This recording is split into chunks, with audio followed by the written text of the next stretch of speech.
It takes an average of 10.8 minutes for blood to begin clotting after an injury. So the population mean is 10.8 minutes. An EMT wants to see if the average will increase. So that is, the average is greater than increase.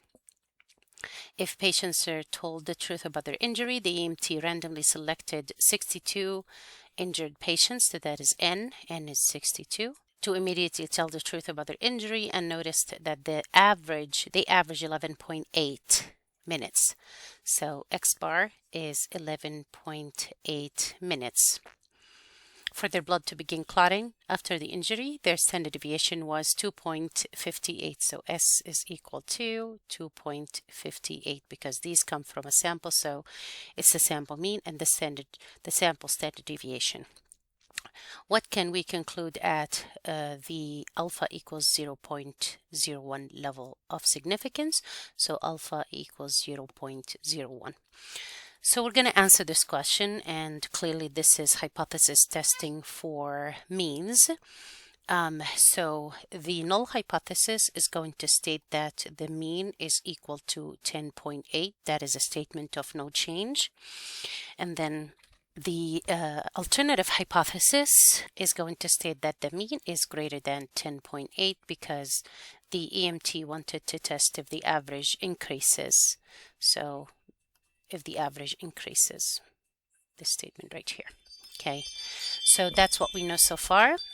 And we're going to use t-test of means because we're dealing with the means, so it's a t-test. So it's a t-test for means.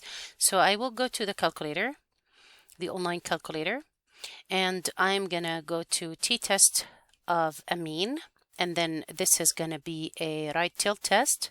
The null hypothesis is 10.8. And then the X bar is 11.8. The standard deviation, S, is equal to 2.58. And the significance level was 0.01. The sample size is 62. Now we're going to perform hypothesis testing. We want the test statistic, so we're going to say the test statistic, copy, and then we will go to the question itself and answer. We will use t-test for a population mean.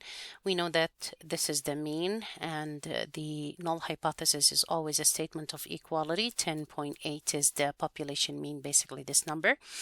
And then the alternative hypothesis, the mean doesn't change. This is greater than because of the word increase that we see here. 10.8 does not change. And the test statistic is basically a t statistic, and that is the value that we computed from the calculator. The p-value is 0.0017. So we're going to paste that right here. Now if you compare the p-value with the alpha, you will see that the p-value is less than alpha. So it is less than or equal to alpha, and in this case, because it is less than alpha, we're going to reject the null hypothesis, which means we do have significant evidence to support the claim that the average will increase if the patients or the patient is immediately told the truth about their injury. So let's see which statement says that. The data suggests that the population mean is not significantly greater than 10.8. That is not true because we just rejected the null hypothesis, which means we do have evidence to support our claim, and our claim suggests that the average or the population mean is significantly greater than 10.8%. So the first statement is not accurate. The second one, the data suggests that the population mean is not significantly greater than 10.8.